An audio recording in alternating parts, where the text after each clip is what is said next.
চলছে দর্শনার্থীদের ও ক্রেতাদের ভিড়।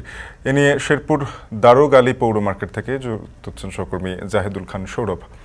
সৌরভ, জানাবেন স্টলগুলোতে কি ধরনের পণ্য পাওয়া যাচ্ছে, বেচা বিক্রি নিয়ে বিক্রেতারা কতটা প্রত্যাশা?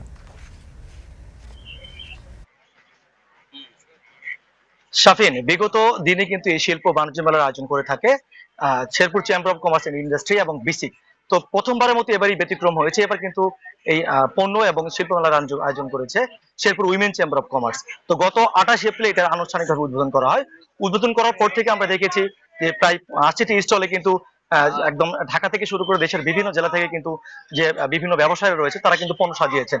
তো আজকে আমরা দেখেছি এই তীব্র গরম এবং রোদ অপেক্ষা করে কিন্তু যেমন যারা দর্শনার্থী রয়েছেন এবং ক্রেতারা রয়েছেন তারা কিন্তু বিভিন্ন স্টল ঘুরে ঘুরে দেখছেন। তো এই বিষয়ে আমি বেশ কয়েকজন ব্যবসায়ীর সাথে কথা বলেছি, তারা আমাদেরকে জানিয়েছেন যে তারা এখনো কিছু গুছানো বাকি রয়েছে, তারা হয়তো পুরোদমে গুছানোর পরে কিন্তু বেচা বিক্রিটা বাড়বে।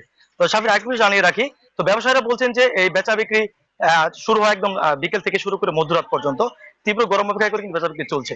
তো বিক্রেতারা বলছেন যে ক্রেতাদের যে কেনাকাটা সেটা নির্বিঘ্ন করতে কিন্তু তারা প্রতিটি দোকানে 5 থেকে 6 জন কর্মচারী বেশি রেখেছেন।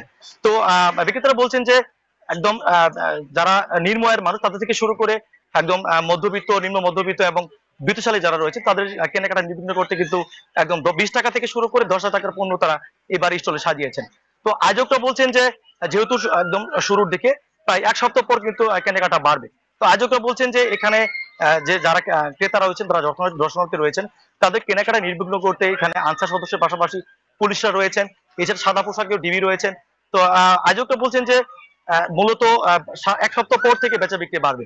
তো আমি যদি একটু আরেকটা বিষয় জানাই সাবিন আপনাকে, স্টলগুলোতে রয়েছে শিশুদের জন্য খেলনা, নারীদের জন্য প্রসাধনী, তারপর রয়েছে খাবার, মুখরোচক খাবার, রয়েছে গৃহস্থালী পণ্য, এছাড়া রয়েছে যে ক্রোকারিজ পণ্য। তো ক্রেতারা ঘুরছেন ফিরছেন দেখছেন। তো ক্রেতারা বলছেন যে যদি কেনাকাটা করতে গিয়ে তাদের দামটা নাগালের মধ্যে হয় তাদের জন্য সুবিধা হয়। তো সাবিন, এই ছিল শেরপুর থেকে আমার কাছে বাণিজ্য মেলার সর্বশেষ তথ্য।